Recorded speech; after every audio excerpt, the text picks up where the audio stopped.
Zlatiborskavica!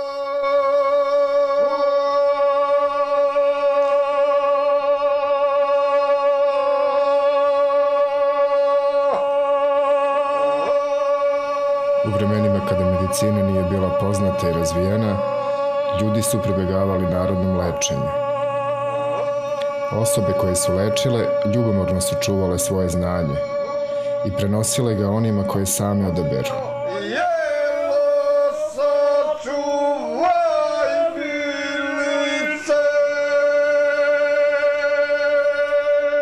Ovo je priča o Gordani Cvrkotić iz Užica, koja više od 3 decenije šaputanjem i dahom uspešno leči opekotine i kožne bolesti.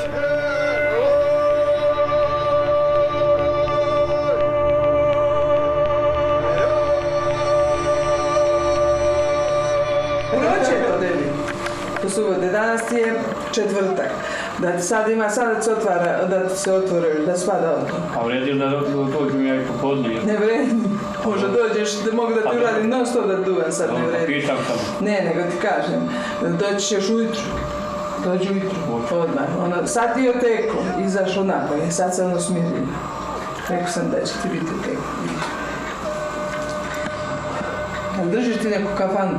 Držim. Rođena sam 23.53. u Semegnje, na Zlatiboru. Prvi pacijent mi je bio 19. januara 1973. To je radio moj otac. I on je meni to rekao kako da radim, ali ja izgledam da ja imam nešto više od oca. Pa njemu je preneo, on je meni pričao da me je preneo neki čovjek koji je bio opet, što bi rekla, od Boga, bio je degenerik kako se rodio. I on je znao mnogo tih nekih lekova, 19 vrsta, od besnog psa, od ujeda zmije, od crvenog vetra, od ne znam, opekotna, ko zna šta sve. I on je to sve preneo, moj otac je služio kod njega. I on je njega mnogo zavoleo i to u Mokroj Gori, negdje u Kršanju. Tako se mjesto da zove, planina, šta ja znam. I on je služio kod njega i on je to njemu preneo i otac je zapisao. Moj otac i majka su imali 4, u stvari imali ćerku stariju od mene. Ja sam 53. godišnja. A ona je bila možda 50. I tamo njima je izgorela kuća i dete u kući izgorela. A moj otac znao da leči od toga. I on nije bio tu, nije izgorilo namrtvo, ali poslije 3-4 dana umrlo. Svugdje izgorilo, mama kaže samo negdje tu imalo malo kose i negdje ovdje. I moj otac celog života patio što se nije zadesio tu jer smatra da bi je spasio. 4 godine devojčice ima. A on je bio mnogo pošten i mnogo plašljiv ovako. Njemu su neki predlagali da radi u bolnici kao portir i da krijući kao uđe tamo da leči nekog ko dođe da ga uvede. Ali on to nije smeo da prihvati. On se plaši. A ja se borim sa tim. Ja se ne plašim, meni su dolazi policija, dolaze ispitivali tako. Priča se normalno kako ja to osjećam i doživljam, ja tako i pričam. Ja mislim prvenstveno to što duvam i što pipnem, da je to u stvari se da ja imam tu neku energiju. Ja se sva preznojim kad je neka već opekotna, ja sam sva znojava, ja samo počnem da skidam jedno, drugo, treće, zato što vjerovatno se na neki način prazni. Mene mnogo glava boli kad ja nemam pacijenata. Kad ja ne bi jedan dan imala pacijenta, ja poludim od glave. Ja se prosto praznim. Kad drugom pomognem, ja pomognem maltene i sebi. Poznata sam ja po tome kako me glava boli. Stalno me boli glava, stalno. Bilo izutra, bilo uveče na poslu, uvek poznata po glavobolji. Jer ja znam čim ja to duvam da će mene da prestane glava. Bilo kome. Ja sam otišla i probala i ono mi uspešno. Tako pošlo je da sam radila, nisam mnogo radila ovako, imam mnogo ljudi kao sad što imam. Počela da izlazi u novinama, prvo 92. godine u TV Revi, pa onda nadalje ove novine, te on kogod dođe i vidi da ima uspehom napraviti reportažu. Ja sve kažem novinarima, napišite da ja nisam neki, obično smatraju, često ljudi dođu i kažu da vidimo kakva je ta žena. Jer znaš, ne veruju. Ne možeš ti da veruješ, ne daj Bože da te to snađe, bilo šta da se iskoriš. Ne možeš da veruješ kako je. Prvo nisu nije niko to verovao, nije ni moj muž verovao dok se nije uverio da je to uspješno radi. I doktori, svi su se oni bunili i puno njih dolazi. Pa su ismejavali doktori i sad dana isto tako. Idete kod žene, kod babe, gatanje, ja ništa ne gatam, niti šta pravim da može da se inficiraju. Kad su se uverili da ja to uspješno radim, oni su onda rekli da ja radim nešto drugo osim opekotina, da pokušam. I ima puno efekta kod herpesa, kod ekcema, kod crvenog vetra, kod nekih izraslina. Čak oni šalju neke pacijente, naravno ne kažu idi ti, kome god mogu normalno da kažu idite kod one žene. Pa ja mislim da to treba sprizna.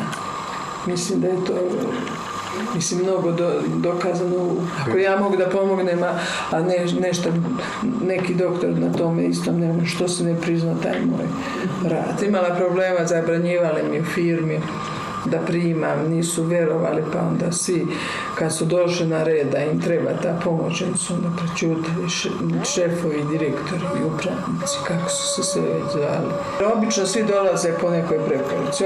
Sad mi je dolazio prošle sedmice jedan čovjek iz Kikinde koji je izgoreno i kaže nama je od 15 do ljudi rekli, svi kome sam rekao da imamo pekot, nisi išao kod žene, mi imamo ženu koja to uspješno leči.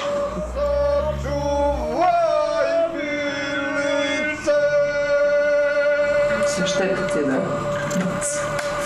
kantarion.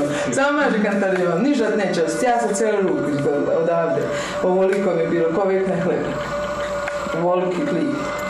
Vidiš kako mi nema ništa. Samo mora da me sluša, da ti ništa ne ostane. Ali uvežao sam ja, je li moram da ležim ili? Ne moraš da ležiš, možeš da ideš koliko god hoćeš, samo ništa nemoj zavijati. Jer znaš šta je on radio? Bilo je šta ja znam, neki plin. Upalio, ima kafanu, nije da ga shvatim.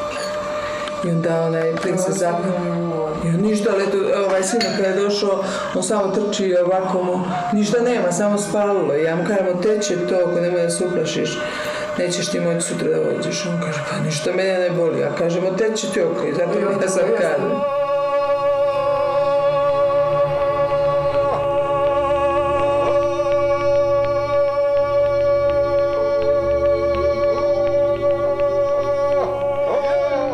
Danas, i pored savremene dijagnostike i medikamenata, kod narodnih lekara dolaze mnogi i traže pomoć.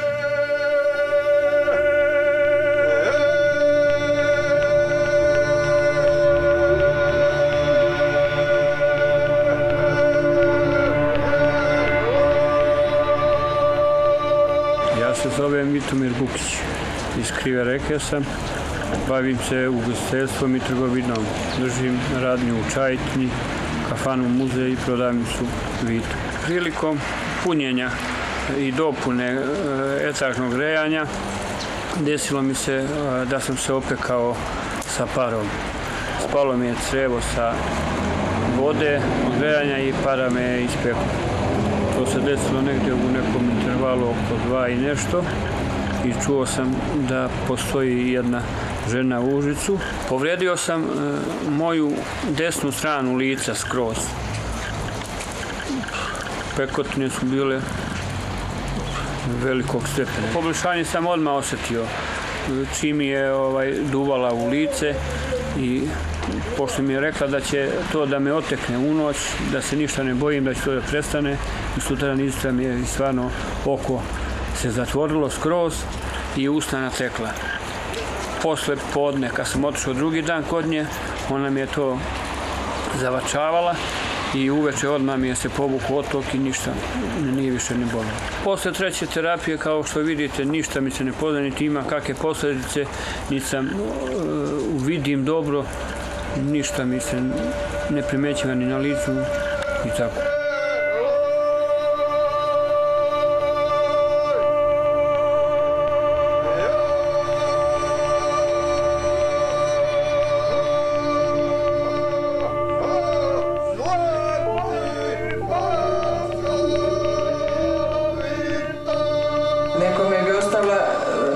Ostalo bi da ja znam koji bi to nastavio da radi od sinova.